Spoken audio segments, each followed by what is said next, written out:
Nama Indonesia ternyata ada jauh sebelum kemerdekaan deklarasi pada 17 Agustus 1945. Bahkan kemerdekaannya telah diprediksi 71 tahun sebelum kemerdekaan Republik Indonesia diumumkan secara resmi oleh Insinyur Soekarno. Sebelum melanjutkan nonton video ini, bagi yang suka dengan video-video kami, tolong bantu subscribe, like, komen, dan share. Bagi yang tidak suka, abaikan saja. Kami di sini tidak ada niat untuk menyudutkan orang-orang yang terlibat. Kami di sini tidak mengurangi atau menambahi sumber untuk menjaga otentisitas sumber. Kami di sini hanya mengulang sejarah-sejarah yang sudah ada. Melansir dari artikel berjudul 3 ulama yang memprediksi kemerdekaan Indonesia di situs NU Online. Prediksi pertama dinyatakan oleh Kiai Haji Abdul Syakur Sinori Tuban. Wafat pada 1359 Hijriah 1940 Masehi. Yang dikenal sebagai teman akrab pendiri Nahdlatul Ulama Kiai Haji Muhammad Hasyim Asy'ari. Prediksi itu tertaut dalam syair yang ia buat tentang kedatangan tentara Jepang dan kemerdekaan Indonesia pada 17 Agustus 1945 Masehi 1365 Hijriah. Padahal 5 tahun sebelum merdeka, Mbah Syakur sudah wafat. Prediksi yang kedua datang dari Syekh Bwencalaku Baro Aceh. Pada tahun 1288 Hijriah 1871 Masehi, Syekh Ibrahim menyatakan negeri di bawah angin atau Nusantara istimewanya akan lepas daripada tangan Holanda atau Belanda. Sesudah Cina, bangsa Lukit Mata Sipit, maksudnya bangsa Jepang. Maka insya Allah Ta'ala pada tahun 1365 Hijriah atau 1945 Masehi lahir satu keajaiban yang adil dan bijaksana, dinamakan Al-Jumhuriyah, Al-Indonesia yang sah. Yang terakhir, sebuah isyarat datang dari Kiai Haji Hasbullah Said, Jombang. Ayahanda Kiai Haji Abdul Wahab Hasbullah. Dalam isyarat itu tertulis pesan singkat, yaitu Hurun Tamun, artinya kemerdekaan yang sempurna. Yang ia tulis di menara Masjid Pondok Induk, Ponpes Bahrul Ulum, Tambak Beras Jombang, ditutupi dengan kain satir. Prediksi tersebut tidak terlepas dari keilmuan dan kealiman ketiga tokoh ulama NU tersebut. 3 sosok ulama yang memiliki ilmu kasaf ini patut untuk dijadikan ibrah atau pelajaran. Bahwa para kiai sangat peduli dalam proses perjuangan bangsa Indonesia. Karena ilmu yang dimiliki oleh kiai lebih banyak agama, maka proses keagamaan itu yang menjadi dominan dilakukan.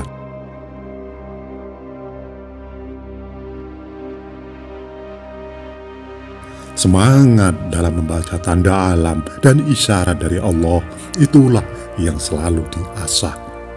Sehingga wajar bila para kiai sudah memberikan prediksi tentang kondisi bangsa ini jauh dari sebelum kemerdekaan.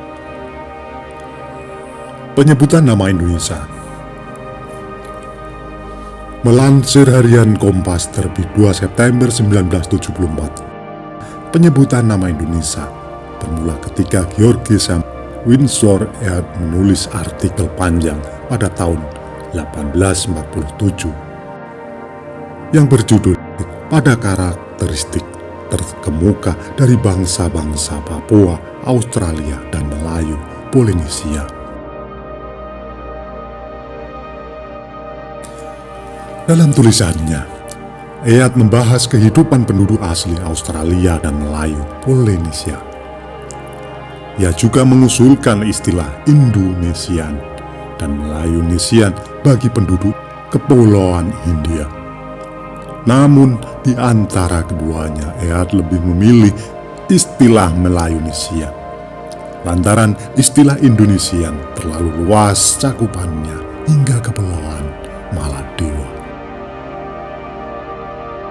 Pada tahun 1850, dalam majalah ilmiah yang sama, nama Indonesia juga disebut oleh James Riccardo Logan dalam tulisannya.